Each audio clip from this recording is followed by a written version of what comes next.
Good morning, everyone, and welcome to our LakePoint Kids online experience. I'm Ms. Rachel, and I'm thrilled to have you tuning in. We have a lot of neat things planned for today, all while learning important truths from the Bible. Make sure your parent is watching with you, and if they're not, press pause and go ask them to join you. We don't want them to miss out on all the fun. And speaking of fun, we are going to kick things off with a riddle this morning. All right, what gets smaller when you turn it upside down? What gets smaller as you turn it upside down? I'll give you a few seconds to think about it.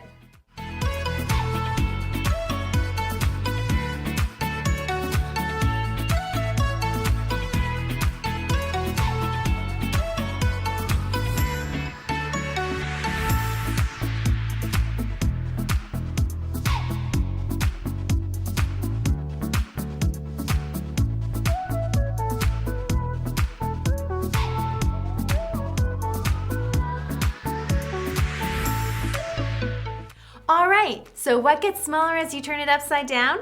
Well, the answer is the number 9. It becomes the number 6. I hope this upside down riddle reminds you of what we've been talking about this month. We've learned how when Jesus came to the earth, he flipped things upside down with his attitude, actions, and words because he had, it starts with an H. Nope, not hands, hair, or heart, although I think he had those things. It's because he had humility. And what is humility again? Humility is putting others first by giving up what you think you deserve. I'll count to 3 and we'll say it together. 1, 2, 3.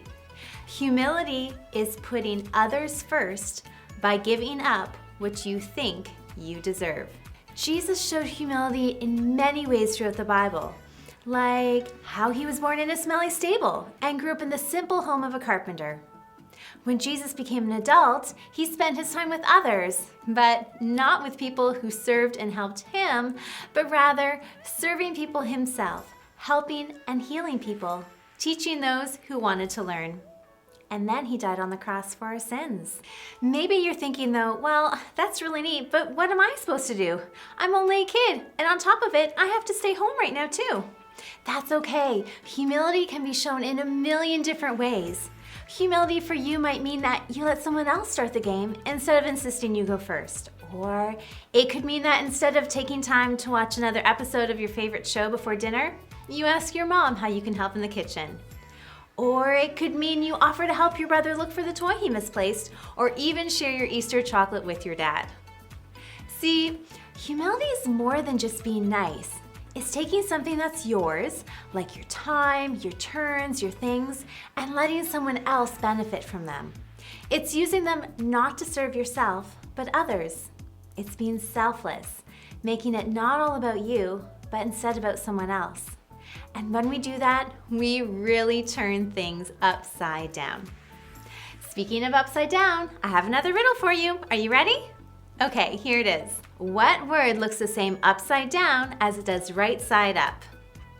What word looks the same upside down as it does right side up? Okay, I'll give you a few seconds to think about it.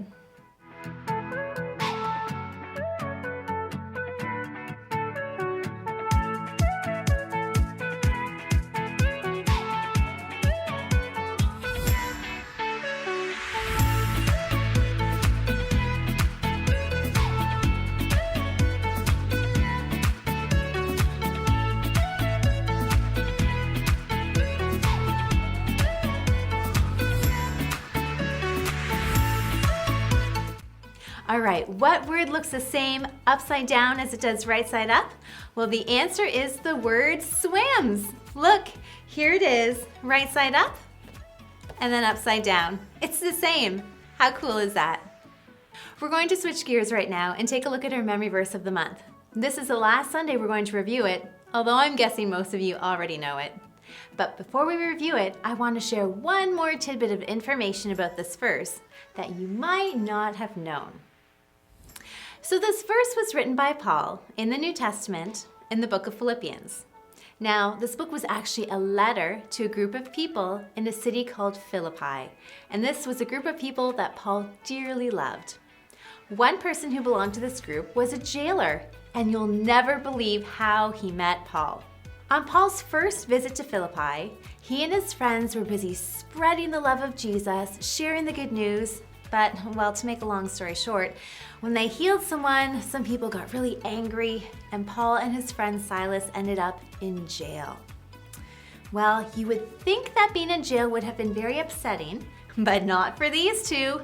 They prayed and they sang songs to God, even though they were locked up in this dirty, dark jail.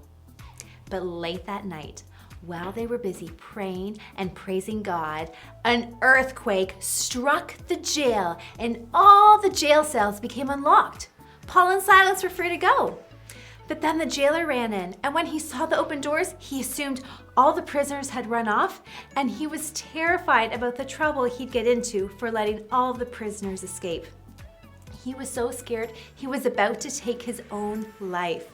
But Paul and Silas quickly stopped him, assuring him that all the prisoners were still there, and told him about the good news of Jesus. The jailer listened, put his faith in Jesus, and then brought Paul and Silas to his home so they could tell the rest of his family about Jesus. How's that for an upside down ending? Paul and Silas didn't run away when they had the chance. They stayed and saved the jailer from taking his own life. And then the jailer didn't put them back in jail, but instead learns about Jesus and invites Paul and Silas to his home with them. And so this is what Paul wrote in his letter to his friends in Philippi, to Lydia, to the jailer and his family, and to many, many more. Don't do anything only to get ahead. Don't do it because you are proud. Instead, be humble. Value others more than yourselves. Philippians 2:3, Nerve. Okay, read it with me on the count of 3. 1, 2, 3. Don't do anything only to get ahead. Don't do it because you are proud. Instead, be humble. Value others more than yourselves. Philippians 2:3, Nerve. And for your memory verse challenge today, we are going to play freeze dance. We're going to turn on some music and you can dance along however you want. But when the music stops, you need to freeze in whatever position you are in, and then we'll say the verse together. Are you ready? Let's dance.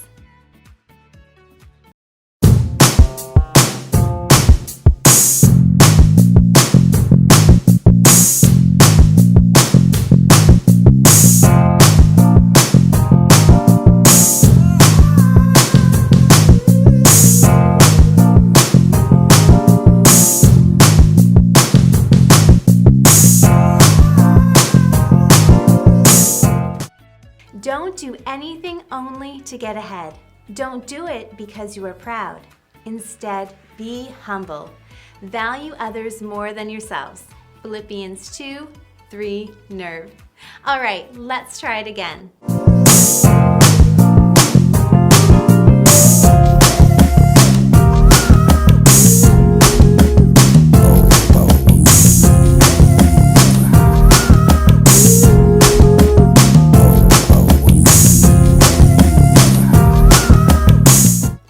Don't do anything only to get ahead. Don't do it because you are proud. Instead, be humble.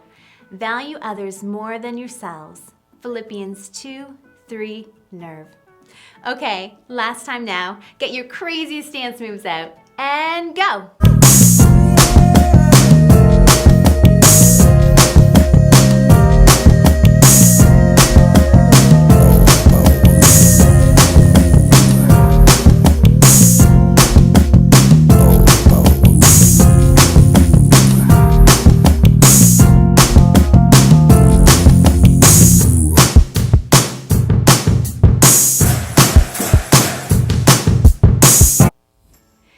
Don't do anything only to get ahead.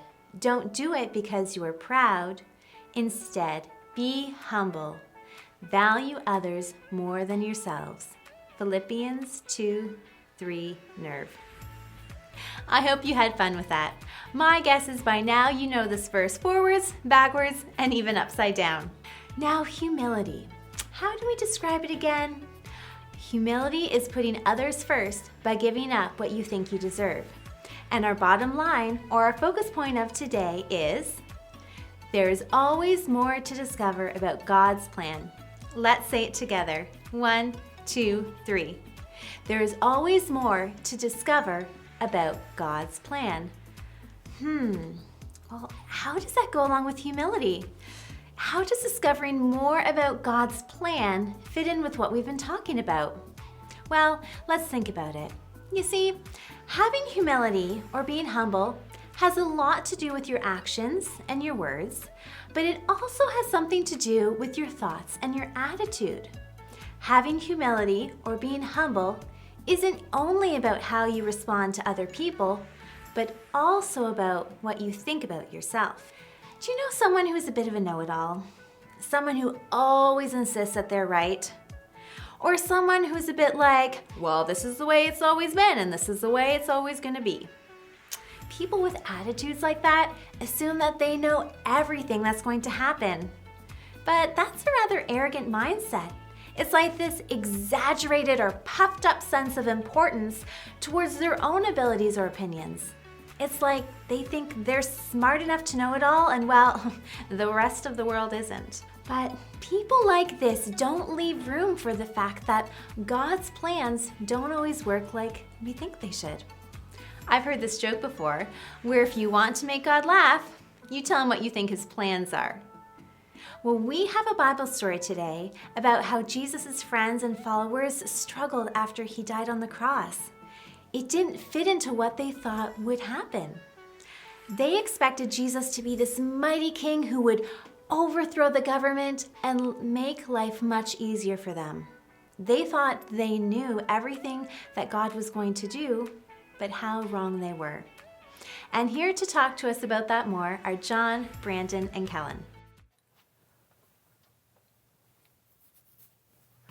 Hey, John, have you seen my...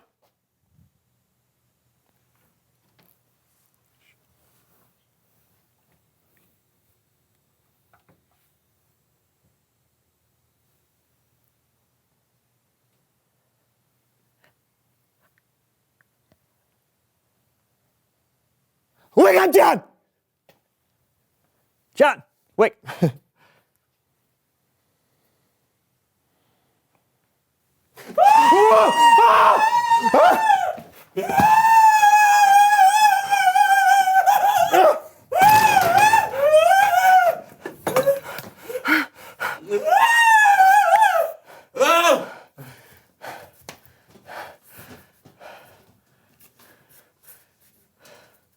Why are your pants on your head? Why aren't your pants on your head?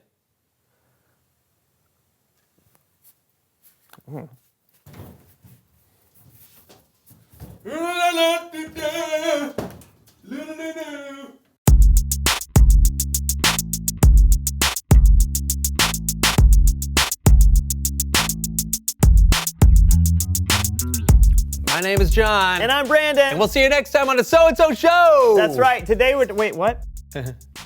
What? Why are the credits... What's going on? These credits usually come at the end of the show? Feel like we really learned a lot today, buddy. We have? No, we just started. Why are you... Hey, what's your answer to the question of the day, Brandon? No, we haven't even revealed the question. The question of the day is, what have you discovered about God that surprised you? Don't give it away. No, what about Kellen, the Bible story, and all that stuff? Oh.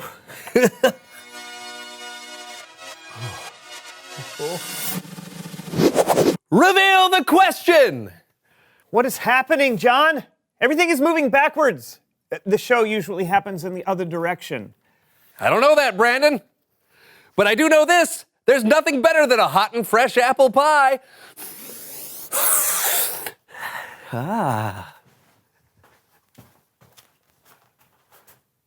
Okay, I don't know how or why, but for some reason the show is upside down right now. Everything is moving backwards.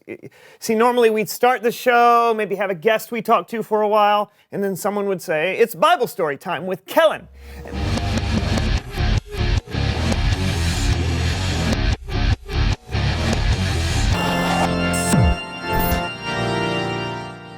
Can one of you please explain what's happening? Is everything moving backwards for you too? Yes. Just look at the So-and-So Show players.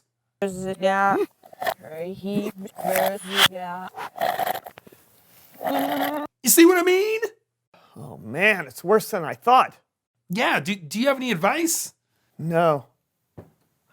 But I do have an idea.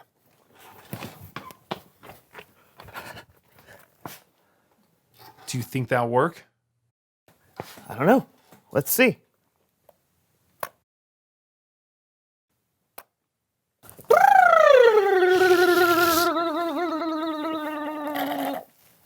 It worked! Great! What's our story today, Kellen? Our story today was written down by a guy named Luke in a book we now call Luke. He wrote about two followers of Jesus who were walking on the road to a village called Emmaus. I woke up this morning and for a moment I was happy. I'd forgotten about all the things that had happened. But then I remembered. I can't believe he's gone. I don't even know what to do now. My whole world is turned upside down. As they were walking, a man they didn't recognize came up and walked alongside them.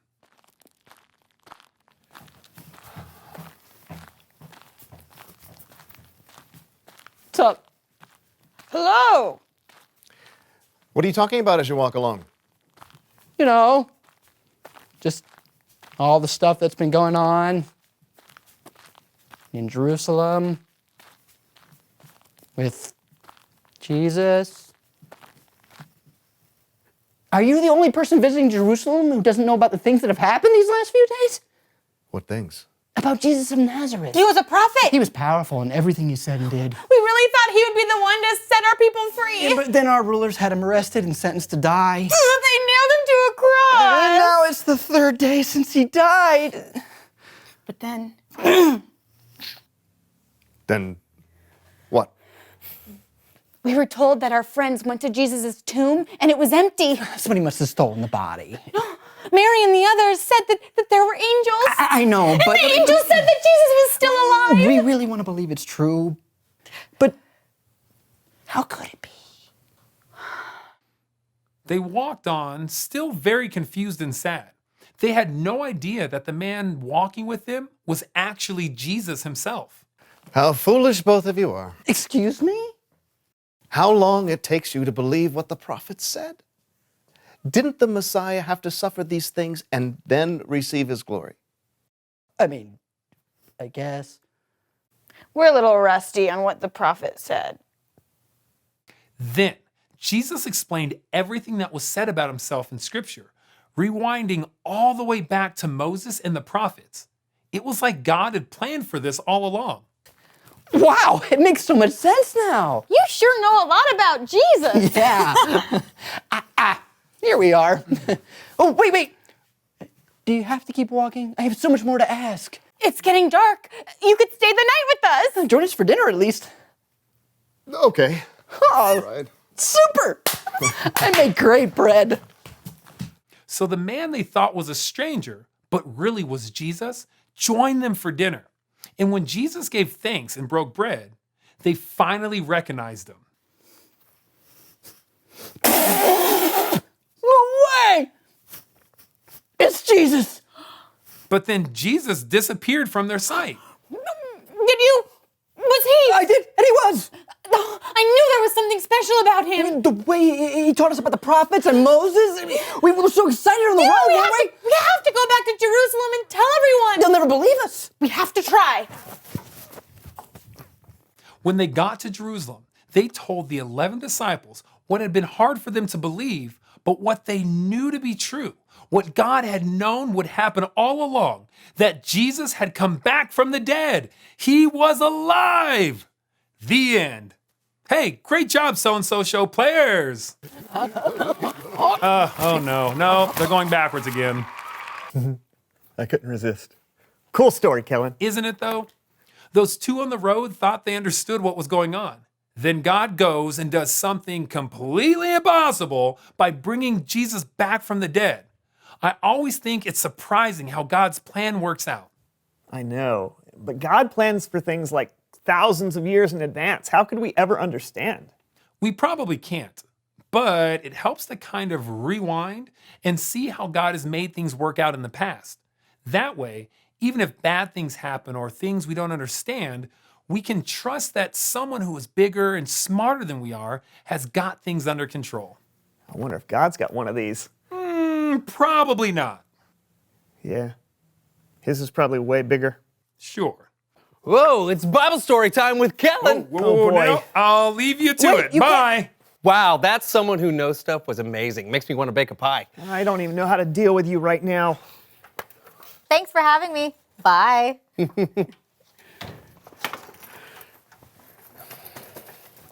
That is awesome. Well, hey, that's all the time we have today, Felina. Thanks for coming on the show.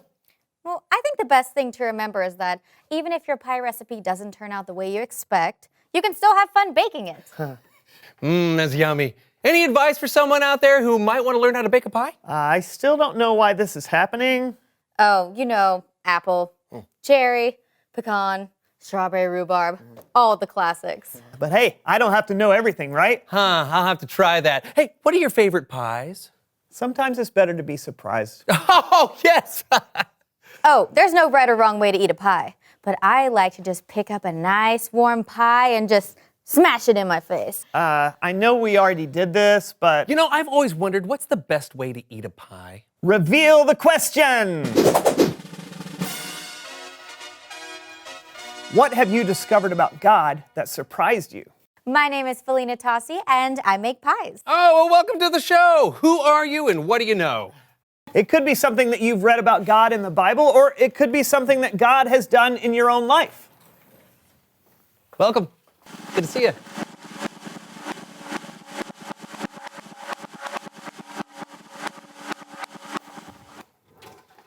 Talk about it together. And we'll see you again, hopefully right side up this time, on the So-and-So Show. And I'm John. We know who you are, John. Welcome to the So-and-So Show. And action.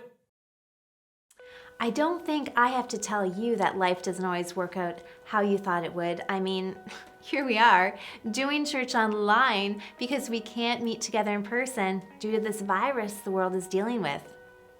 And even though in January you thought it was a sure thing that you'd be going to school for the month of April, well, that's not what's happened, is it? It doesn't matter how old you are, how smart you are, or how much you think you know, things will still happen that you didn't see coming. And being humble means admitting that you don't know it all, and you can't know it all. Those people on the road with Jesus thought they knew everything that God had planned, but they couldn't see the whole picture of God's plan. Now, take this image right here. What do you see? Well, it's a bunny. But what if I told you that, yes, it's a bunny, but there's actually so much more that you don't even see yet? What if I told you that this is also a picture of a man? Or what about this picture right here? Tell me what you see. Yes, it's a face. It's a man wearing a hat. But what if I told you that's only half of it? There's actually so much more you're not yet seeing. What if I told you that along with being a man's face, it's also a picture of a dog holding a bone? That's kind of how it is with God's plans. Try as we might, we just can't see it all or understand it all.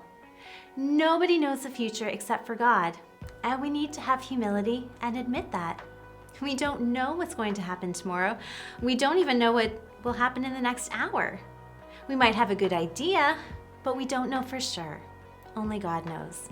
Maybe you find that idea scary. You don't like not knowing what's going to happen. But the good news is you can be best friends with the one who does know what's going to happen. And like any good friend, he wants to walk through life with you and reassure you that it'll be okay. We don't know all that God's plan is, but we do know where it will eventually lead us to.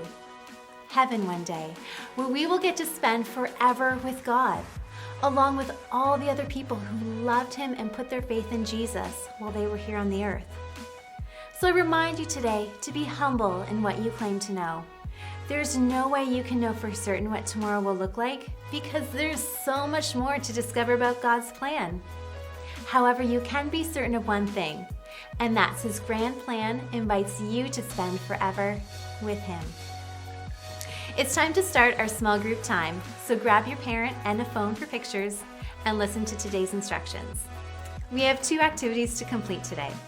First, you and your parents are going to have a little scavenger hunt. Grab some paper, pencil, tape, and scissors, and write out our bottom line of today.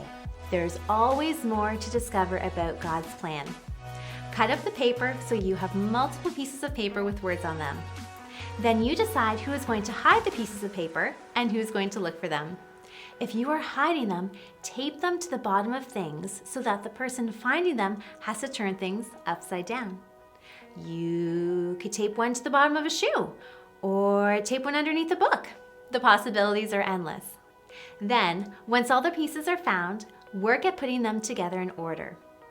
Afterwards, you can switch roles if you'd like, so everyone gets a turn at hiding and finding. Now press pause, complete the activity, and then come back when you're ready for the second set of instructions. Now for the second part of our small group time today, I want you to have some more upside down fun. So set the table for lunch or dinner, but only set it upside down.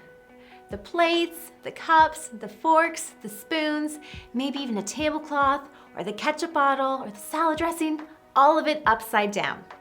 Then, when your family sits down to eat, and hopefully flip things over right side up, take time to talk about humility. Share what you've learned this past month with them, what humility is, why we should show humility, and ways to practice humility in your home. Parents, I encourage you to help the conversation develop. Sharing examples of when someone has been humble to you, and ideas of how you can show humility to each other. And when someone in your family does something with humility, tell them that you can see that they are choosing to be humble and how exciting that is. Please take a picture of your small group time and post it to our LakePoint Kids Facebook page. Parents, if you don't have Facebook, feel free to email me some pictures at rachel@lakepoint.church. I'll be sure to include your family in our weekly gift card draw on Wednesday as well. Okay, press pause, complete the activity, and then come back one more time. Thanks for tuning in today. I'll see you again next week, same time, same place. Remember, there's so much more to discover about God's plan, but we can trust that with it comes an invitation to heaven.